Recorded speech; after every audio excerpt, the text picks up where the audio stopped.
Slaying, betrayal, bad manners, World War II ending, yeah. That's the Slay the Princess we all know and love. Or do we? And this is the complete Slay the Princess Iceberg. I made this iceberg myself in paint in approximately 5 minutes or less, and it's made up of the facts, small details and honest shenanigans you might have missed during your playthrough or just about the game in general. I made it as we go deeper, we will uncover more obscure secrets of the world of Slay the Princess, and if you are here not knowing what Slay the Princess is, it's an indie game released in 2023 by video game studio Black Tabby Games, and it took the internet by storm, gaining very positive reviews by its players and critics alike.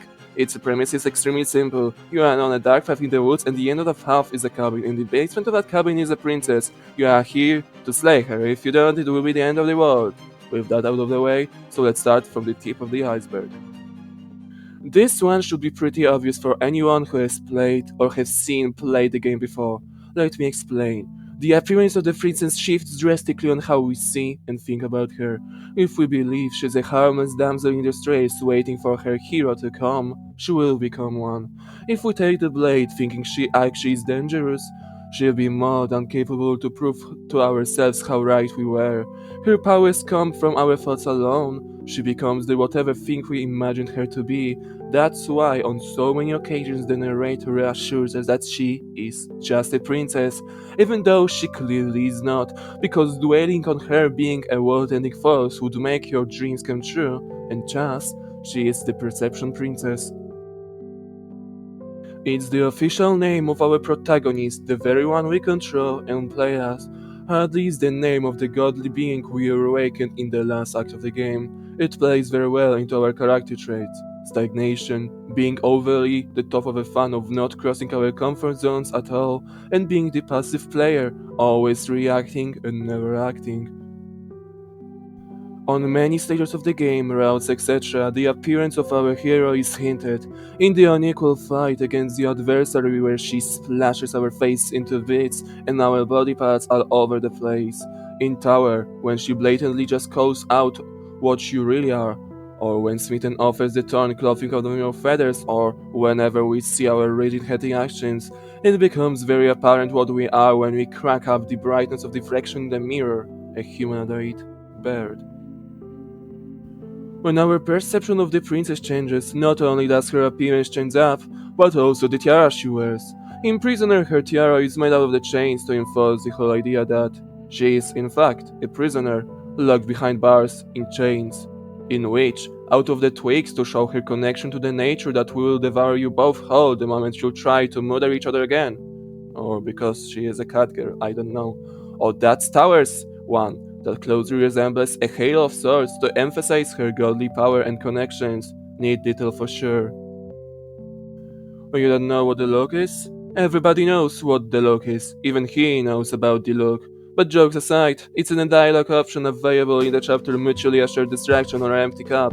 After trying to romance the princess, or in other words, laying her, with a very specific facial expression, choosing will grant you the ability to enjoy mutually romantic subtext to the murder for both of you. Neat. It's all worth pointing out that it is the reference to the expression from the Disco Elysium, which Slay the Princess actually takes a lot of inspiration from. It's really never explained what the voices in our head are. They are just taken as granted as part of you, trying to guide you best according to their beliefs. They mostly resemble the thoughts about the princess or the position we took in the whole slaying the princess department in previous life. We don't get a cohesive answer about them unless we try to make up for our bad deeds, like unaliving the princess and letting the spectre possess us so we can set her free. While being within us, she comments on the presence of the voices as the fragments of the broken glass. Probably from the very same mirror we see all around the game, and probably from the same one that breaks apart every time we die. This one is pretty tight with the previous two entries, depending on your previous choices, how you portray the princess, cabin, and all the related whereabouts of the realm. They change depending on the voices in your head, as they symbolize the different emotions. If you try to lay hand on Spectre and Ghostbusters hell leading to your demise, or you slew yourself because of the undefined nothingness that you were trapped in after you overcome your nightmare, in the next chapter the pristine blade will not be present. Why? It's pretty obvious if you think about it. Because of the past life experiences, you realize that you cannot either kill the princess, as you tried it already 2 times and went miserably, or because you thought that even after death she was the queen of the domain, and no matter how many times you kill her, she would end up on top. Voices in the head only reinforce that idea, sowing the seeds of that and constantly making it true. Another pretty niche option that you can choose, you guessed it, in the mutually assured distraction or empty cup. What you can do there is pretty self-explanatory, isn't it? You can feed the princess with a knuckle sandwich and she doesn't fail to deliver the proper reaction to it. It relates to the now pretty famous quote of the one of the Sailor Princess developers, where he suggests that you, in fact, should better pirate the game yourself rather than watch the gameplay of it on YouTube, as the choices in this game are extremely important and the best experience comes out of you making them. Not to forget that you can always buy a copy of the game down in the line to support its creators. The evidence talks about a funny dialogue line that you can get by pushing around the narrator for details of why you should, in fact, slay the princess. It's only available if you have the voice of the skeptic and you are in chapter 2, the prisoner. But when you do, it will result in a narrator manifesting an envelope by lying to you through his teeth, in which you believed, in return making it all true, which includes a message written in your so-called handwriting saying that the princess will end the world if you don't stop her. Pretty interesting indeed. This is the second least popular final ending that you can get in the game, and in my opinion, one of the hardest to get normally playing the game. In order to achieve it before you awaken the consciousness of the shifting mode, the magical entity that takes away your loved one, each time something interesting were to happen, you'll need to turn back and say, "Fuck this shit, I'm out, no thanks." In either chapter 2 or 3, while you are still within the woods, it will result in the hands taking you instead of the princess. Oh, and they will be mad at you for taking away their perspectives, making you forget everything, and sending you back to chapter 1. If you repeat this process multiple times, the consciousness, or rather the unconscious shifting mind, will go through different stages of grief: denial, anger, bargaining, depression, and finally, acceptance. If you after that still proceed with the abandoning the princess and turning away whole plan, wasting the sixth princess out of the 10 possible, you will forever condemn yourself and her into oblivion, as she needed 5 perspectives to rise above herself and reawaken yourself and herself into godhood, and with you taking away her sixth one, you made her incomplete forever, resulting in your consciousness drifting into oblivion and turning into nothing, resulting in your permanent death. To give a someone false sense of security, a false sense of hope that after being held captive, someone would come down and try to rescue them, only to try to sink the blade in their back is the worst thing you can do to anyone. Worse than charging them head on, and Princess witnessed that firsthand, turning into a witch that expects nothing out of you more than just another set of tricks that you will try to use it against her to slay her. So it's nothing shocking that the second she gets a chance to bury the pristine blade in our chest, she does just that, triumphing over our dead body just to realize that something is off. Because why would we let her do that? What would we achieve by getting ourselves killed there?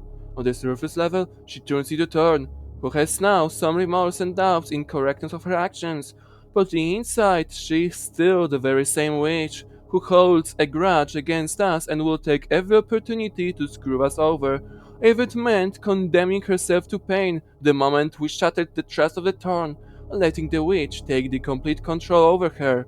You can achieve that, you sick fuck, by either trying to kill her after winning her trust or by leaving her to her own devices, which results in Thorn, or rather the witch in this case, eating the dagger as she realizes that the tables have turned and you need her, or rather the pristine blade she is in the possession of, to get out of there, as you need it to cut down vines that trapped you there.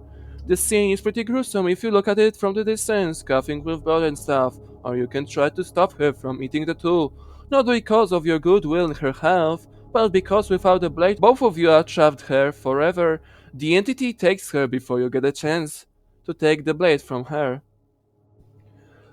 As the spectre comments on the presence of narrator, calling him a rather memory than a person, she makes a guess that comes out to be true in all of its forms. Narrator is indeed an echo of the past. He used to be a person, a mortal being that sacrificed himself to split both you and the shifting mound apart to stop the world from oblivion. After paying the biggest price, one's life, he just became a memory, a shallow version of himself that retained some values enough to guide you in stopping the so-called princess. It's an off-branching in the adversary route. If you take the blade from the altar and straight on the first possible occasion you tell her that you came to save her and set her free, you will have an option to actually try and save her. But Narrator comes in, of course, to stop you in the most vague and weird way possible, by forcing you to show the adversary the middle finger gestures. And to surprise of many, the adversary does the same, showing you her middle finger as well. Pretty funny. You might wonder why the adversary is so jacked up for fighting. The adversary is so obsessed with fighting because she actually has a constant feeling of emptiness and loneliness that is only alleviated by the thrill of a battle. She needs you. She has no one other than you that can make her feel special. She is full of joy when you tell her that you finally understand the whole situation and want the same thing as her. Fighting each other to death for eternity. It's her way of showing affection because she knows that you will get up, that you will try to overcome her, no matter what, that you won't be dying on her, and both of you will be in this forever. She is even on the verge of the tears when you tell her that you feel the same way and say to her, "Yes! The two of us are the chorus of notes, building on top of each other forever. The song we write in our blood will be the most beautiful music ever written." It's a voice line hidden in game files where the new witch says, "Nya." There is no way to get it by playing the game normally, but the developers of the game put it in the files as they knew that someone, sooner or later, would eventually crack up the files and see what is inside of them. The first design of Stranger that was offered to us in the one of the few demos of the game changes drastically from her appearance in the final version of the game. She had an earthworm-styled shaved head and bugs or something weird crawling under her skin. Not only that, her cabin, basement, and even the tiara looked like it's drawn in MS Paint, and not to brag or anything, but even I could have done a better job myself, probably. Also, her voice was painfully bad. I wouldn't be able to last 30 seconds playing this game because of her speaking patterns. See it for yourself, or rather, hear it. Why are you just standing there? It was eventually scrapped as devs thought it did not fit the narrative of the game they were going on for, and I 100% agree on this one with them. Depending on your past choices and the ways you treated the princess previously, the shifting Mound will change her attitude towards you. If you were nice and you willingly set the princess free, she will be down bad for you, seeing both of you as equals caring about you and being nice and all along. But if you were harsh on her, you slayed her, left her to her own devices, to rot, or other fates similar to those. She will see you as nothing more than a way and a tool to bring all of the remaining perspectives to make her whole and awake her to her godlyhood.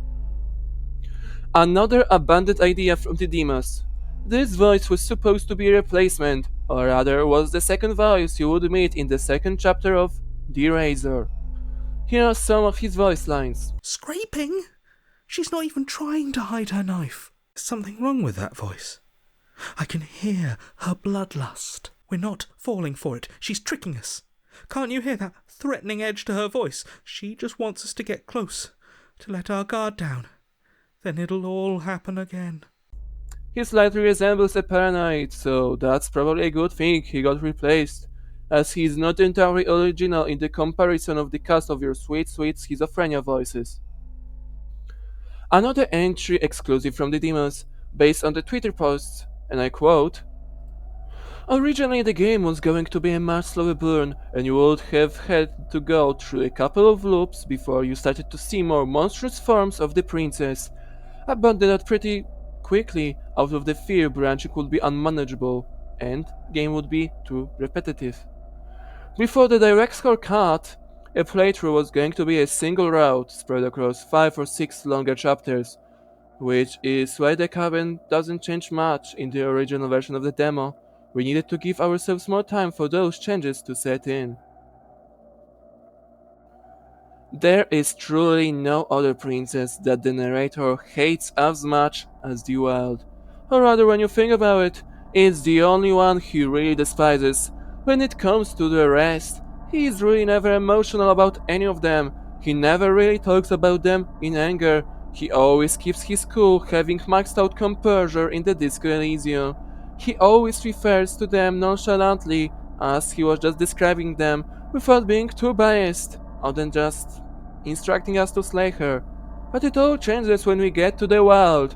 The moment he realizes that we became a part of her, he tries to persuade us into thinking otherwise, because that is the reason why he sacrificed himself in the first place, to split us, the long quiet and the shifting Mound together so we could kill her, the goddess of change, letting stagnation take toll. And such reunion of us in the wild could overtake any plans that he had to save the world, because we became the very thing he swore to destroy. That's why, when we don't agree with him and blindly trust the wild, he tries every trick up his sleeves to get rid of us, as he realizes we're this close to uncovering the truth of us and walking up to our godhood. He is even willing to sacrifice his world to keep the princess at bay, which means a lot to hear from someone as narrator. It's an off-branching to the prisoner chapter. It closely resembles one route in chapter 1 where, without doubting ourselves a single time, we are able to put an end to the princess leaving the basement and living peacefully for eternity while always being happy, because the narrator told us, enjoying an eternal bliss. Such course of action would grant us the joke ending that is called Happy Ending, with a title drop, because in fact we managed to slay the princess and save everyone. Same story occurs in the aforementioned off-branching to the prisoner, but with a slight twist. The skeptic was with us all the time, and he isn't as keen as the long client on trusting the narrator and enjoying peaceful nothingness for eternity, so he takes the matters into his own hands to slay himself, to seek more answers out of this place. The idea that the prisoner loves you as much as Thorn, if you get to set her free with Smitten on board, really never occurred in my mind until I've seen this meme on Reddit. I don't understand. What do you not understand? I don't get the joke. Well, you see, Batman, prisoner might seem cold and harsh to us, as something Narrator tried to force us to kill her last time, but we've resisted long enough to let her kill us instead. So she is quite unsure and skeptical of our intentions. But she manages to overcome them and puts a blind trust in us, as previously we tried to help her as best as we could, so she believes we will be able to do the right thing and take her with, or rather her severed fate, with us to freedom. It's extremely similar to the whole Thorn situation when we win her trust, and she gives us the blade despite the reason telling her to do otherwise. Both of them feel that they can rely on us, doing everything for everyone's good interest. Okay. The cabin was destined in a way that every choice we make, the every action we take, it will have consequences and we won't be able to redo anything. If you take a knife, it will need to be used, there is no going around it. If you kill the princess, we will need to live with the consequences of it, being locked away in eternal limbo of nothingness or slewing yourself, so you can meet up face to face with your victim. This idea is also reinforced by Stranger, who says the exact lines. There's no turning back now. You came down here with the knife, which means the knife has to get used, or there wouldn't have been any meaning to taking it. And this place is all about meaning. To put this matter into perspective, if you took the blade, you thought the princess was either dangerous or there was no other way around it but to use the blade for various reasons. Taking the blade and not using it would render the whole decision meaningless, choose pointless, and new perspectives are only woven by new experiences and diving into the unknown. If you thought the developers only hid the nya in the game files, you would be severely wrong. Only by browsing them, we learned the true identity and possibly the name of the princess, Felina. It is probably her name for her human counterpart that we meet several times in the cabin, while the Shifting Mound being the name of her in her godlyhood. Welcome back everybody as we get to talk about the mutually assured distraction or the empty cup again.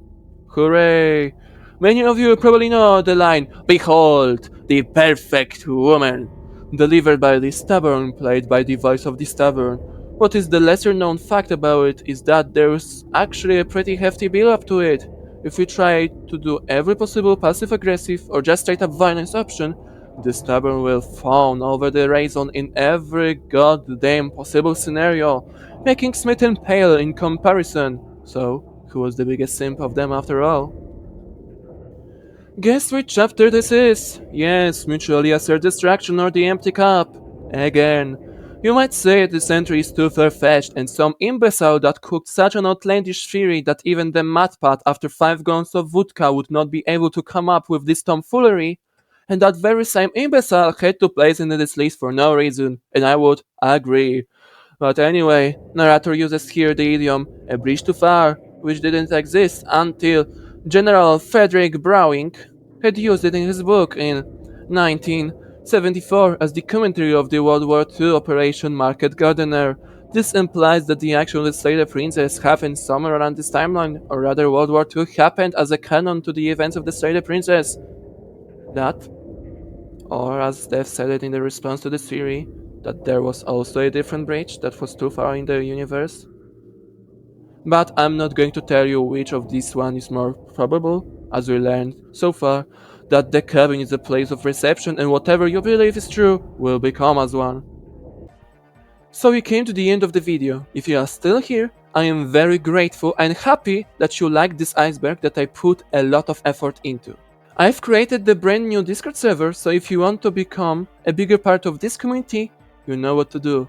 I'll see you in the next one.